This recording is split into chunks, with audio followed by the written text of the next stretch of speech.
Hello dear students, welcome to today's class of Principles of Marketing for BCom second year. हम पढ़ रहे हैं unit first में part A था introduction to marketing, जो हमने पूरा कवर कर लिया है. इसके टॉपिक्स आपको दिख रहे हैं स्क्रीन पे. Definition, nature, scope, functions, importance, ये सब हमने एक एक करके कवर किए हैं. यूनिट 1 में पार्ट बी है बट मार्केटिंग कॉन्सेप्ट्स, ये भी हमने कवर कर लिया. इसमें हमने 5 बेसिक मार्केटिंग कॉन्सेप्ट्स पढ़े थे और फिर ट्रेडिशनल कॉन्सेप्ट और मॉडर्न कॉन्सेप्ट पढ़ा था. और अब हम पढ़ने वाले हैं मार्केटिंग एनवायरनमेंट, जो कि यूनिट 1 का पार्ट सी है. बच्चों, अब मार्केटिंग एनवायरनमेंट, ये दो अलग अलग वर्ड्स हैं. मार्केटिंग क्या होता है ये हमने स्टडी किया कि कोई भी प्रोडक्ट बनता है, वहाँ से लेकर वो प्रोडक्ट फाइनल यूज़र, कंज्यूमर जो होता है, उसके पास पहुंचता है और उसके बाद उसका फीडबैक लेते हैं. वो सारी चीज़ें, पूरा प्रोसेस मार्केटिंग में आता है. और अगर बहुत इजी तरीके से मार्केटिंग को समझे तो ये है कि किसी भी कंपनी को अपनी चीज़ों को या सर्विसेज को, गुड्स या सर्विसेज को बेचने के लिए जो भी एफर्ट्स लगाने पड़ते हैं, वो सब मार्केटिंग है और मार्केटिंग का पार्ट है. मार्केटिंग के साथ एक और वर्ड यहाँ पर जुड़ा है, एनवायरनमेंट. एनवायरनमेंट को हिंदी में कहते हैं वातावरण. तो यहाँ पर मार्केटिंग एनवायरनमेंट को जोड़ा है. वातावरण का मतलब होता है अपने आसपास का पूरा वातावरण, आसपास का माहौल. ठीक है, हम नेचर को एनवायरनमेंट कहते हैं. क्यों? क्योंकि हम नेचर के बीच में रहते हैं. यहाँ पर हम बात कर रहे हैं मार्केटिंग एनवायरनमेंट. तो यहाँ पर हमें इसको ऐसे समझना है कि जो कंपनी है, ऑर्गेनाइजेशन है या फर्म है, वो फर्म सेंटर में है और उसके आसपास जो भी माहौल है, उस पूरे वातावरण, उस पूरे एनवायरनमेंट की हमको स्टडीज़ करनी है. तो ये बहुत सिंपल है. इसको ऐसे समझो, एक कंपनी है, उस कंपनी के अंदर का और बाहर का दोनों मिलके जो भी फैक्टर्स बनते हैं, वो सब फैक्टर्स मिलकर एनवायरनमेंट बनाते हैं उस कंपनी का मार्केटिंग के लिए. ओके, अब इसको समझने की कोशिश करते हैं, इसकी मीनिंग को और डेफिनेशंस को. आज मार्केटिंग एनवायरनमेंट बड़ा टॉपिक है, इसलिए मैंने इसको 2 में डिवाइड कर दिया है, 2 क्लासेस में. आज हम लोग इसका मीनिंग और डेफिनेशन पढ़ेंगे और नेक्स्ट क्लास में हम इसके टाइप्स पढ़ेंगे. टाइप्स ज़्यादा इंपॉर्टेंट हैं, पर जब तक मीनिंग नहीं समझ में आएगा आप टाइप्स नहीं पढ़ पाएंगे. ठीक है, तो आज हम लोग मीनिंग और डेफिनेशंस पढ़ेंगे मार्केटिंग एनवायरनमेंट की. तो कह रहे हैं the marketing environment includes the internal factors. मैंने जैसे बताया कि कंपनी के अंदर के फैक्टर्स वो क्या क्या होते हैं, जैसे कि employees, customers, share holders, retailers and distributors etcetera. Customers को इसलिए यहाँ पर इंक्लूड किया है क्योंकि कुछ कस्टमर्स हमेशा फिक्स होते हैं, या कौन लोग, किस टाइप ऑफ कस्टमर्स उस कंपनी के प्रोडक्ट्स को खरीदने वाले हैं, इसलिए उनको माइंड में रखते हुए जो भी काम करा जाता है वो मार्केटिंग का इंटरनल फैक्टर्स में आता है, मार्केटिंग एनवायरनमेंट के इंटरनल फैक्टर्स में. तो क्या कह रहे हैं, includes the internal factors and the external factors. External क्या है, political, legal, social, technological, economic etcetera. तो ये सारे फैक्टर्स हैं that surround the business and influence it's marketing operations. इसको कहते हैं मार्केटिंग एनवायरनमेंट.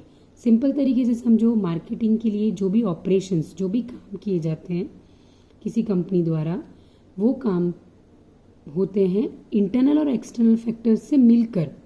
इंटरनल मतलब आंतरिक, कंपनी के अंदर के जो फैक्टर्स है, घटक हैं वो, और एक्सटर्नल मतलब बाह्य घटक, जो कंपनी के बाहर के होते हैं.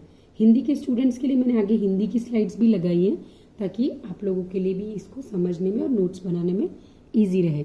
तो क्लियर है बच्चों, बिल्कुल कंफ्यूज हुए बिना इस चीज़ को ऐसे समझो कि मार्केटिंग एनवायरनमेंट, एक कंपनी, उस कंपनी के अंदर के फैक्टर्स और कंपनी के बाहर के फैक्टर्स दोनों मिलके बनता है मार्केटिंग एनवायरनमेंट. अंदर के फैक्टर्स क्या है वो भी हमने देखा, और बाहर के फैक्टर्स, एक्सटर्नल फैक्टर्स क्या है वो भी हमने देखा.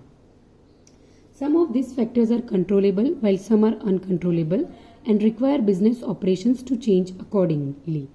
अब क्या कह रहे हैं, मार्केटिंग एनवायरनमेंट के लिए जो फैक्टर्स हैं वो कुछ कंट्रोल में होते हैं कंपनी के, कुछ कंपनी के कंट्रोल में नहीं होते हैं. तो अकॉर्डिंग टू एनवायरनमेंट, जैसे जैसे सिचुएशन है वैसे वैसे ऑपरेशंस में चेंजेस लाने पड़ते हैं. ऑपरेशंस मतलब वो सारी क्रियाएं जो एक कंपनी के अंदर की जाती है किसी भी प्रोडक्ट को बनाने के लिए। नेक्स्ट पॉइंट कह रहा है firms must be well aware of its marketing environment in which it is operating to overcome the negative impact the environment factors are imposing on firms marketing activities। क्या कह रहे हैं कि इसीलिए वो ऑपरेशंस परफेक्टली होंगे तो ऑटोमेटिक मार्केटिंग का जो मेन मोटिव है वो पूरा हो जाएगा। इसीलिए कह रहे हैं कि इंटरनल फैक्टर्स और एक्सटर्नल फैक्टर्स क्या है, मतलब टोटल मार्केटिंग एनवायरनमेंट एक कंपनी का क्या है ये पता होना बहुत ज़रूरी है। एक पिक्चर लिया है मैंने, उस पिक्चर से ये समझाने की कोशिश करिए कि ये फैक्टर्स कैसे होते हैं। सबसे पहले बीच में आपको दिख रहा है मार्केटिंग एनवायरनमेंट, वो है एक कंपनी, ठीक है। उसके इंटरनल फैक्टर्स में ले लिया है इंटरनल ऑर्गेनाइजेशनल एनवायरनमेंट, वो ऊपर लिया है। फिर types of market, competition, marketing channel, organisational objectives, ये सब फैक्टर्स हो गए। इनमें से कुछ इंटरनल भी हो सकते हैं, एक्सटर्नल भी हो सकते हैं। तो उन्होंने ये इनर सर्कल में लिए क्योंकि मोटा मोटी ये इंटरनल आंतरिक घटक है। और जो बाहर, ये सब ब्लू कलर वाले में थे, और बाहर जो सर्कल्स में बनाए हुए हैं ओवल शेप्स में पर्पल कलर में, वो है एक्सटर्नल फैक्टर्स, बाह्य घटक। क्या है वो? Economic factors, political factors, cultural factors, natural forces, technology factors and demographic factors. ठीक है, ये सब फैक्टर्स क्या हैं? जैसे इकोनॉमिक फैक्टर्स, ये होता है इकोनॉमी, मतलब मॉनेटरी, मनी को रिलेट करता है ये, वो सारे फैक्टर्स इसमें आते हैं जिसमें फाइनेंस की चीजें आती हैं, ठीक है, कंपनी की। नेक्स्ट है पॉलिटिकल फैक्टर्स, के पॉलिटिकल इन्फ्लुएंस कितना है उस कंपनी का या पॉलिटिक्स का उस कंपनी पर। फिर है कल्चरल फैक्टर्स, कैसा कल्चर है उस कंपनी के अंदर और कंपनी के बाहर मार्केट में जहां पर उनको वो चीजें बेचनी है। फिर है नेचुरल फोर्सेस, नेचुरली कई बार बहुत सारे डिस्टर्बेंसेस आते हैं, हैजार्ड्स आ जाते हैं। नेचुरल फोर्सेस जो होते हैं, जैसे कभी बाढ़ आ गई, कभी साइक्लोन आ गई, ये आ गया, ये सब नेचुरल फोर्सेस हैं। तो ये भी हो गया एक एक्सटर्नल फैक्टर। टेक्नोलॉजिकल फैक्टर्स के, कोई कंपनी है वो किसी एक टेक्नोलॉजी पे चल रही है पर कुछ टाइम बाद पता चला कि टेक्नोलॉजी अपग्रेड करने की ज़रूरत है जो नहीं करी है, तो ये सब हो गए टेक्नोलॉजिकल फैक्टर्स। और लास्ट है डेमोग्राफिक फैक्टर्स।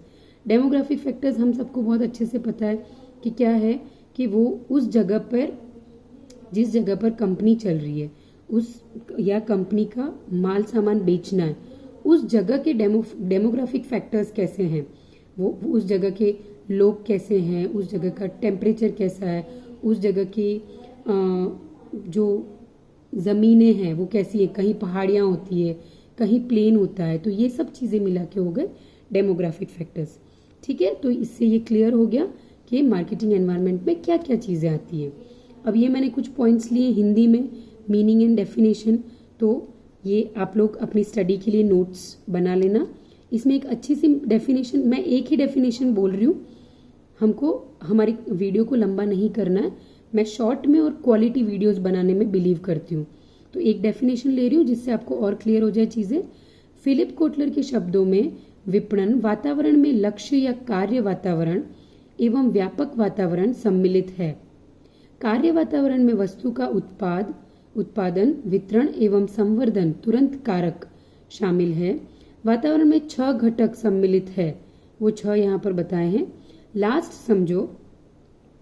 इस प्रकार विपणन वातावरण का अर्थ संगठन के बाहर वातावरण की उन गतिशील शक्तियों, दशाओं एवं घटकों से है जो विपणन क्रियाओं, वस्तु का उत्पादन, वितरण एवं संवर्धन आदि की प्रभावशीलता तथा कुशलता को प्रभावित करते हैं, जिन पर कंपनी के विपणन प्रबंध का अथवा विपणन विभाग का कोई नियंत्रण नहीं होता है।